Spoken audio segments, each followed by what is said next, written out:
O Flamengo tem mais dinheiro do que a Liga Brasileira pode suportar. Pois é, o Marcelo Blecher, se não for assim a pronúncia, me perdoe por favor, ele trouxe uma análise interessante sobre a atual situação do Flamengo nas contratações atuais, tá? E na hora, assim, eu lembrei da entrevista de José Boto, que gerou ali um pouco de polêmica sobre a contratação de Vlahovic, que o problema para trazer o jogador não seria dinheiro, e sim convencer o jogador a vir jogar no Brasil, tá? Dá uma olhada aí nessa análise que o Marcelo fez. Pode ser isso, mas principalmente o que eu acho que acontece é o Flamengo teve, nos últimos 4 anos, faturamento acima de R$1 bilhão. O Flamengo teve lucro acumulado nesses 4 anos de R$630 milhões. A receita do Betis, por exemplo, Real Betis, Balompié, aqui da Espanha, é a 4ª maior do futebol espanhol, só ficou atrás de Real Madrid, Barcelona e Atlético de Madrid, e é de R$1,2 bilhão. O Flamengo teve R$1,3 bilhão nos últimos 2 anos. A receita do Flamengo seria a 4ª maior receita do futebol espanhol. Então o que acontece, na minha opinião, tem 8 minutos de vídeo e era para chegar até aqui, é que o Flamengo tem dinheiro demais para o futebol brasileiro e sul-americano e não tem jogador para ele contratar. Com a quantidade de dinheiro que o Flamengo tem, não dá mais para ele contratar jogadores normalmente contratados por clubes do futebol brasileiro e do futebol sul-americano. Mas o Flamengo também não está a ponto de conseguir contratar estrelas do futebol europeu. Porque talvez o que o Flamengo possa oferecer como clube, estrutura e até salário para jogadores de bom nível do futebol europeu seja bom, mas o que o futebol brasileiro tem a oferecer para esses caras não vale. A gente viu o Gabigol recentemente falando no Podpah, acho que já não é nem tão recente assim, disse no ano passado, que ele prefere ficar no Brasil e brigar para ser campeão do que jogar num time 10º colocado do campeonato inglês. É uma discussão muito boa, tem um ponto bastante inteligente aí do Gabigol e que vale, em primeiro lugar, respeito, mas depois discussão, mas que também tem muito jogador de clube médio da Europa que prefere ficar num clube médio da Europa do que vir para um clube forte do Brasil, pelo que é a Liga Europeia, pela questão da adaptação, porque vai sair do seu país e tal. Então a dificuldade do Flamengo de atrair jogadores que o orçamento dele poderia fazer ele atrair é muito grande, a não ser que sejam jogadores do próprio Brasil ou do mercado sul-americano. Só que jogadores do mercado sul-americano que podem ir para a Europa, o Mastatuonto, por exemplo, que está indo para o Real Madrid, e o Estevão, que está indo para o Chelsea, e o Endrick, que foi para o Real Madrid, e o Vitor Roque, aí daqui a pouco vale falar do que o Palmeiras fez, que foi do Atlético Paranaense para o Barcelona e depois voltou. Esses jogadores talvez seja muito difícil do Flamengo competir, porque o cara já está num clube importante, né? O Mastatuonto estava no River Plate, o Estevão no Palmeiras, o Endrick no Palmeiras, o Vitor Roque no Atlético Paranaense, ele ainda poderia dar um salto dentro do futebol brasileiro, mas quando o Barcelona bate na porta, você vai para o Barcelona. Então fica muito difícil você competir com Chelsea, Flamengo, Chelsea, Real Madrid, Barcelona, quando esses clubes batem na porta para contratar atacantes prodígios do futebol brasileiro e sul-americano. Então o Flamengo não consegue contratar brasileiros e sul-americanos com nível para jogar na elite europeia. No Brasil é difícil que o Flamengo consiga contratar. Você pode tirar o Caio Jorge do Cruzeiro, ele pode tirar o Yuri Alberto do Corinthians, ele pode tirar o Vegetti do Vasco, ele pode fazer alguma contratação nesse sentido, se ele quiser. Não sei nem se ele quer muito pelos valores e se os clubes vão liberar, se vão dificultar ou não muito a saída desses jogadores. O Flamengo, por exemplo, já foi buscar o Arrascaeta no Cruzeiro e foi uma negociação que deu certo. Agora está olhando para o outro lado. Mas o Flamengo está meio que num gap entre os que ele consegue comprar e atrair, não são bons o suficiente, e outros ele não consegue atrair, até poderia conseguir comprar. Então ele está tendo que buscar jogadores alternativos. Ele quer reforçar o seu ataque, ele quer trazer um atacante, ele tem dinheiro para isso, ele tem grana para investir, tanto que ele estaria investindo R$21 milhões por ano num atacante escocês, que fez 13 gols nos últimos 2 anos jogando na 2ª divisão do futebol inglês. Ou seja, dinheiro ele tem para investir, tem muito dinheiro para pagar num jogador aparentemente, não sei, consegue atrair esse tipo de jogador. Mas para atrair um jogador de um nível melhor, talvez seja mais difícil que esse jogador queira vir, não para o Flamengo, mas que ele queira vir para a Liga Brasileira, para o futebol brasileiro. Outra coisa é que seja um jogador de idade mais avançada, que já jogou, talvez na elite já tenha feito tudo que fez, caso do Memphis, por exemplo, pelo Corinthians.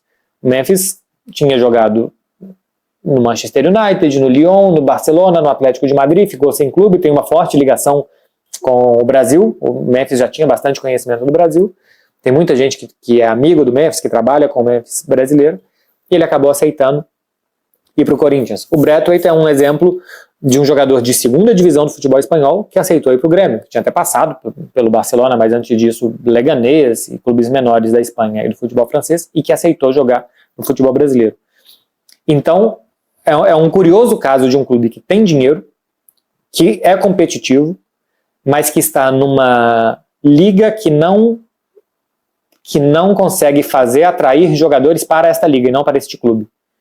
Porque a Liga Brasileira é vista, e a gente está aqui durante o Mundial de Clube falando muito isso, né? Como é que o mundo vê a Liga Brasileira? A gente fala, o futebol europeu principalmente não vê tanto a Liga Brasileira, então os jogadores não têm tanto interesse assim de sair dos seus clubes para jogar no futebol brasileiro. Não por conta do Flamengo, mas pelo poder de atração da Liga, do calendário, de salões de casa, de muito mais questões humanas do que só futebolísticas e algumas futebolísticas também.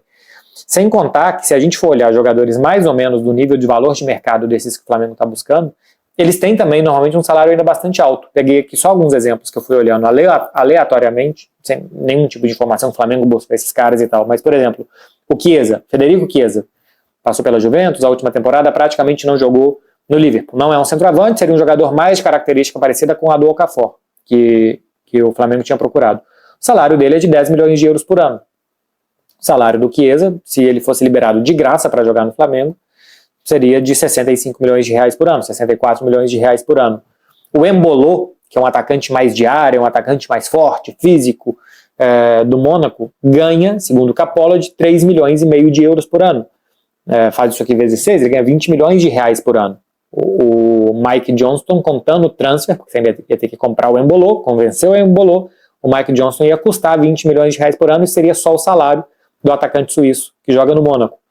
Se a gente for pegar o Edouard, é um atacante francês e tem também uma outra nacionalidade que agora eu não me lembro, que joga no Crystal Palace, ele ganha 5 milhões de euros por ano.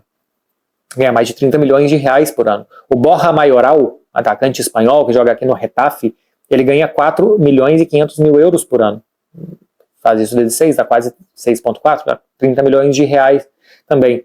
Então, além de tudo, os atacantes de clubes médios e até pequenos, né, como o Getafe, alguns desses jogadores ganham 4 milhões de euros por ano, fica muito difícil que o Flamengo consiga contratar e convencer um jogador desse a jogar pelo Flamengo. 10 milhões de euros pelo Chiesa, por exemplo, é um valor muito fora da realidade que se pode pagar qualquer clube que não seja o Liverpool, qualquer clube que não seja a elite europeia. Então, eu acho que esses casos vão acontecer mais vezes, tá? Da gente ver nomes completamente desconhecidos, que o departamento de scout do clube vai buscar, porque os nomes conhecidos, ou você não consegue contratar, porque você quer contratar o Vitor Roque, mas o Barcelona também quer, você não consegue contratar ele naquele momento, ou você quer contratar o Estevão, o Chelsea também quer, você quer contratar o Endrick, mas o Real Madrid também quer, você não consegue contratar esses caras, ou você vai ter que buscar em mercado alternativo para gastar o dinheiro que você tem e tentar se reforçar de alguma forma. Quase que dá para dizer que não vale a pena ter tanto dinheiro assim, porque existe mais dinheiro do que jogadores disponíveis para um clube que, no patamar financeiro que o Flamengo está nos últimos anos. É fruto de um muito bom trabalho do Flamengo, que ganha todo esse dinheiro. Olha só, vamos às notícias aqui do Flamengo, tá? Tem muitas notícias interessantes. Vamos começar aqui, ó. A prioridade do Flamengo no mercado é um camisa 10 para ser reserva de Arrascaeta, provavelmente aí o Carrascal, que está em negociação. Um ponta esquerdo, eu vou mostrar para vocês aqui agora o que já está em negociação. Tudo indica, né? São informações, mas não sabemos ainda se é concreto, mas eu vou mostrar para vocês. E um centroavante. A diretoria rubro-negra não descarta contratar mais um ponta. Há também a divergência sobre a reposição para Gerson. Uma parte da diretoria entende que é necessário a contratação de um substituto, mas uma ala do departamento de futebol não vê necessidade, porque o jogador vinha atuando mais avançado. E nesta posição já há nomes como Luiz Araújo e Plata. Eu concordo, tá? No meio há Pulgar, que infelizmente está lesionado, Jorginho, que chegou essa temporada, Dela Cruz, Alan e Everton Araújo. O único problema é que Dela Cruz, para mim ele faz um papel muito importante no meio de campo que nenhum outro dos volantes aqui consegue fazer. E infelizmente o problema dele é que acaba se machucando bastante, né? Mas eu sou muito contra as pessoas que falam, não tá jogando muito, não tá jogando igual jogava no River. Primeiro, posições diferentes, tá? E a característica dele em questão de volante, ajuda muito porque ele dá muita mobilidade, ele carrega bem a bola, entrega lá para frente com qualidade, né? Agora a torcida quer, a torcida, os comentaristas que se dizem profissional, né, que analisa o jogo do cara, quer que ele faça o quê? Que ele pegue a bola no meio de campo e vá para debaixo do gol, ou que gere bastante assistência, né? Mas o cara jogando de primeiro volante, velho, o cara fazendo uma movimentação extensa, quando o time tá sem a bola, o cara parece uma formiga correndo atrás para fazer a marcação. Ele faz uma função muito importante, assim, muito diferente mesmo. Gera muita opção de passe, muito inteligente. Tô ansioso para ver ele e Jorginho jogando junto, tá? Os dois são muito inteligentes dentro de campo e geram bastante opções de passe, que facilita muito a vida dos laterais, dos atacantes. É muito importante, principalmente dos zagueiros também, na saída de bola. Eles não se escondem do jogo, né? Quando o jogo aperta lá em cima do zagueiro, eles, principalmente Dela Cruz, ele sempre se apresenta sem medo nenhum para receber a bola, cara, para poder sair daquela situação. Então, assim, eu vejo um pouco com essa análise, né?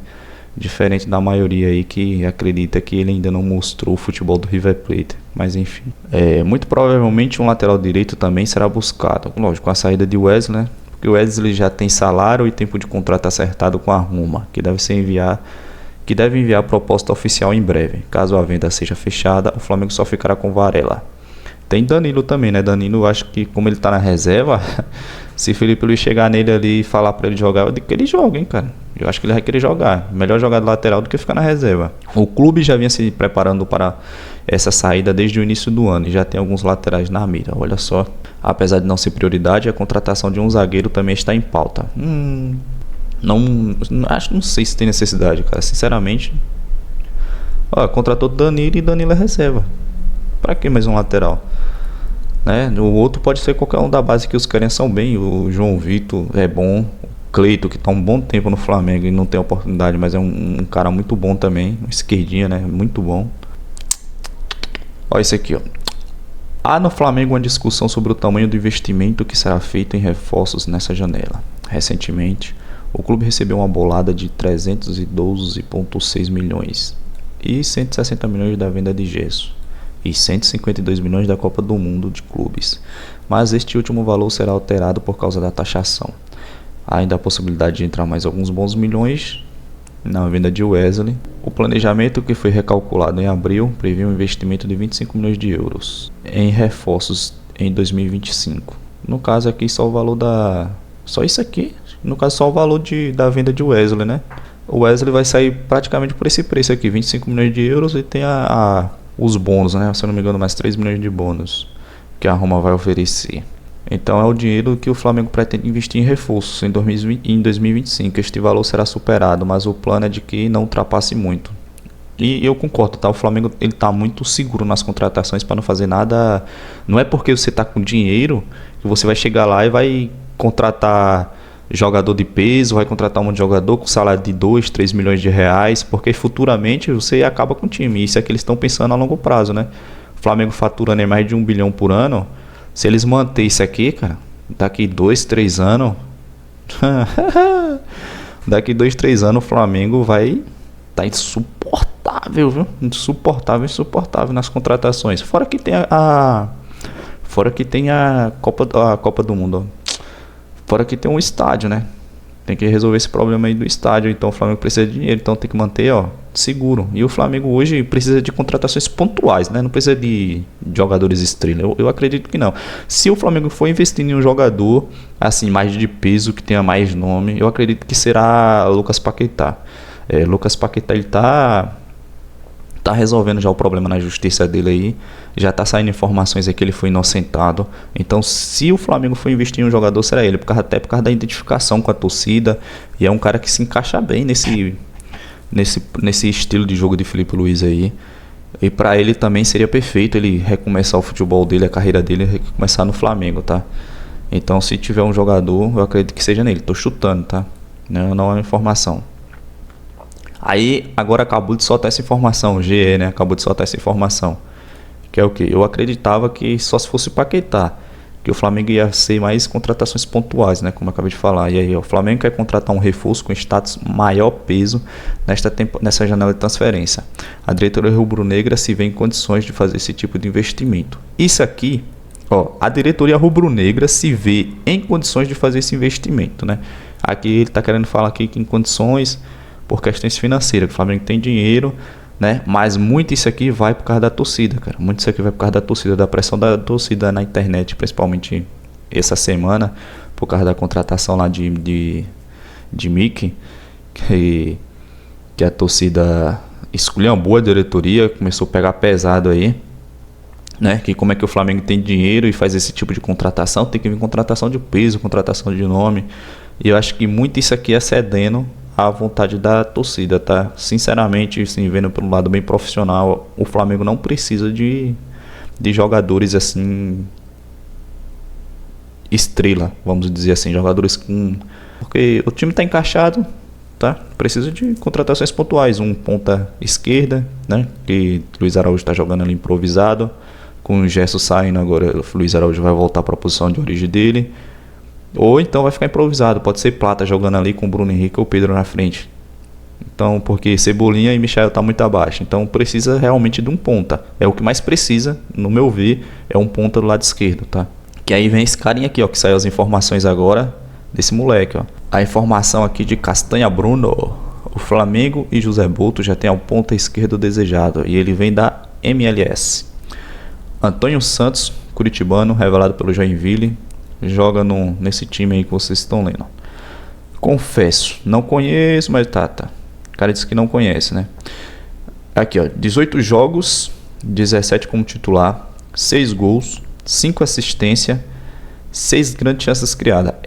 São bons números para um ponta, né? Bem diferente da contratação anterior que o Flamengo estava tentando, né? São características bem diferentes. Eu estava dando uma olhada rápida, fiz uma análise rápida no jogador anterior que o Flamengo estava querendo, o Mickey, e ele são características muito diferentes, tá? O Mickey é mais associativo, é um jogador mais associativo, só que tem problemas na finalização. É um jogador que não busca muito a finalização, é um jogador que conduz muito bem a bola e cruza muito bem também, gera muito jogo, gera muito ataque, né? Esse cara aqui, o Antônio Santos, é um jogador também muito agudo, é um jogador que vai muito na linha de fundo, tem muita objetividade, né, para procurar o gol. Esse, para mim, é o ponto mais forte dele, a favor dele, ao invés do outro, né? Ele é finalizador, os números aí falam por si só. Ele é um finalizador melhor, busca mais o gol. Os dois têm boa condição de bola. Isso, para mim, na avaliação de um jogador, é muito importante. Tem uma boa condição de bola. Porém, pelo que eu pude perceber, tá? O Mickey, eu tô chamando o Mickey porque eu não sei falar o nome do cara, tá? O Mickey, acho que é Mike, né? O Mickey, ele é mais driblador e ele quebra mais as linhas defensivas, tá? Que pra mim é um defeito hoje do Flamengo. Ele quebra muito as linhas defensivas. Ele puxa 2, 3 jogadores e ele chama mesmo no drible, cara. Ele vai pro drible e consegue fazer o cruzamento para dentro da área. E isso é importante porque, principalmente para jogadores assim como o Arrascaeta, o Pedro também, eu acreditaria que ia valorizar bastante o Pedro. Ia ser muito bom para o Pedro, né? Por ele ser esse jogador que puxa a marcação, o Pedro ia ficar tipo no X1 dentro da área. Para Pedro isso aí seria vantagem. Não ia ficar rodeado de zagueiros. Entendeu? O Arrascaeta chegando de trás, jogando como falso 9 ali, que é a posição atual dele, teria espaço também. Então seria bem importante. São características bastante diferentes. Vamos ver, se realmente vir, vai acrescentar bastante aí para o Flamengo, tá? E aí, deixa a opinião de vocês aí no comentário, tá? Deixa o like, se inscreve no canal para dar uma força aí. E tamo junto. Até o próximo vídeo.